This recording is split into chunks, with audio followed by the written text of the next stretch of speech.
Mendidik manusia berbudi luhur, tahu benar dan salah, adalah salah satu konsep persaudaraan Setia Hati Trate. Setia Hati Trate tidak mengajarkan bagaimana cara melancarkan pukulan jarak jauh, juga tidak mengajarkan bagaimana memecahkan benda-benda keras. Namun perguruan ini mendidik bagaimana melakukan pukulan yang tepat pada sasarannya, tetapi mengandung seni dan teknik yang tinggi.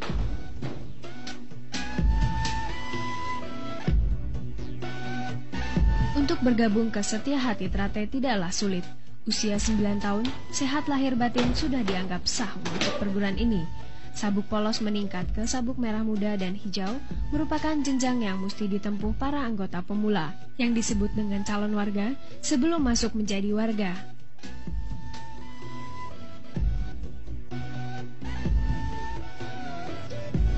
Materi latihan berupa paket senam yang terdiri dari 90 jurus.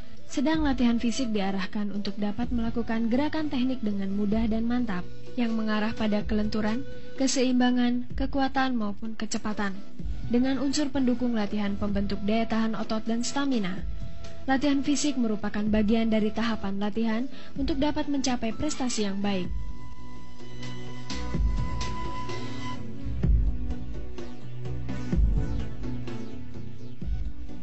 Jika pesilat mempunyai kondisi fisik yang baik, akan dapat mengembangkan prestasi di bidang teknik dan taktik. Kesemua ini bisa dilakukan dengan menggunakan senjata berupa toya, rambin, belati, pedang, maupun trisula yang diajarkan di persaudaraan ini.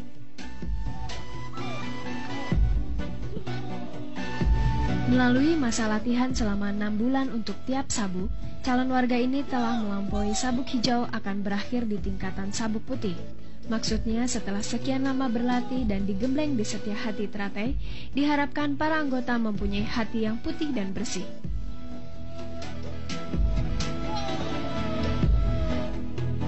Ujian atau dikenal dengan istilah pendadaran, mengesahkan menjadi warga, dilakukan melalui hiking dari daerah Kresek menuju Padepokan yang berjarak sejauh 15 km, dan selalu dilakukan setiap tanggal 1 Suro. Setelah melampaui masa ujian, barulah para calon warga dianggap sah menjadi warga yang ditandai dengan upacara ritual.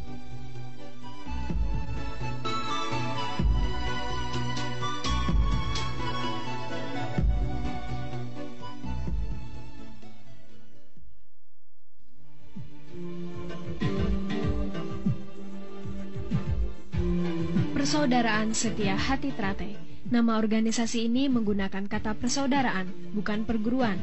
Ini melambangkan bahwa hubungan batin atau jalinan kasih antar sesama warga yang tergabung di dalamnya adalah layaknya hubungan persaudaraan antar manusia dengan manusia berasal dari satu kandungan.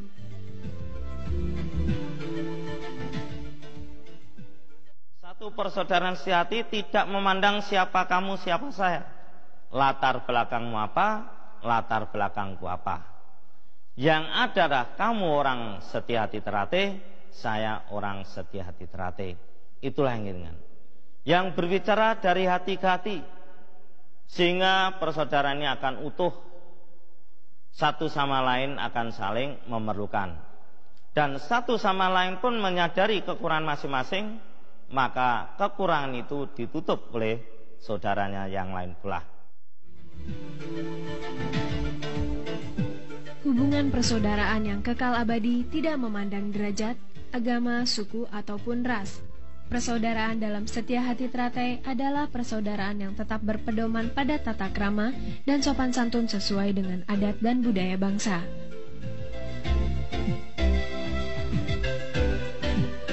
Korelasinya adalah bahwa di dalam tubuh Setia Hati Trate tidak terdapat hubungan antara guru dengan murid.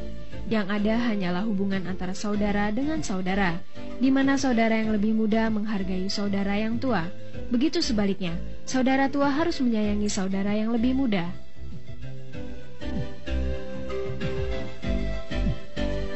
Jumlah anggota yang begitu membengkak dirasa sulit untuk mengenal satu sama lain. Untuk mengakrabkan ikatan persaudaraan antar warga, maka Setia Hati Trate menyelenggarakan turnamen persaudaraan Setia Hati Trate Cup yang dilangsungkan tiap 3 tahun sekali. Turnamen ini bukan sekedar ajang memperkukuh persatuan persaudaraan, tapi juga merangsang prestasi para warga, di samping juga digelar kejuaraan pencaksilat antar mahasiswa.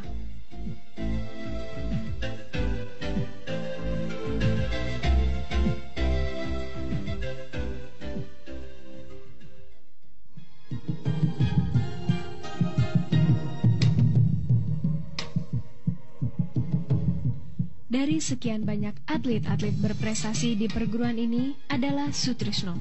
Pemuda kelahiran Magetan 25 Agustus 29 tahun yang lalu mulai mengukir prestasi pada tahun 1989 di tingkat DKI.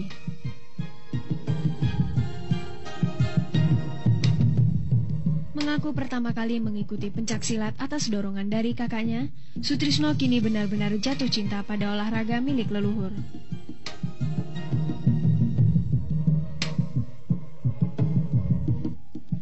Pemuda yang baru saja mengakhiri masa lajangnya menjelang PON 14 lalu, kini menjadi salah satu andalan tim pencaksilat Indonesia di berbagai event. Namun, bagaimanakah pandangan Sutrisno terhadap perguruan yang telah membesarkannya?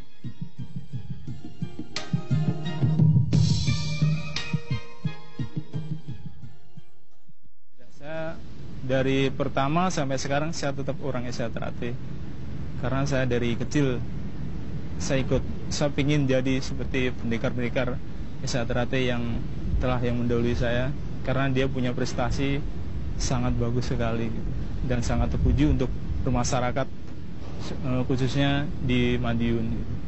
Di seluruh Madiun itu hampir semuanya, dari masyarakat, dari lurah, dari camat, dari bupati, semua tuh hampir semua Esa Terate. Karena mungkin Esa Terate ya karena bagus menurut saya.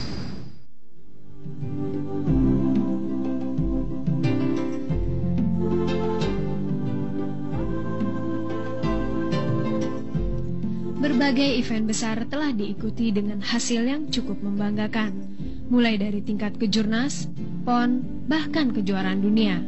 Siapa sangka dari kota kecil Madiun telah lahir pesilat yang membawa harum nama bangsa.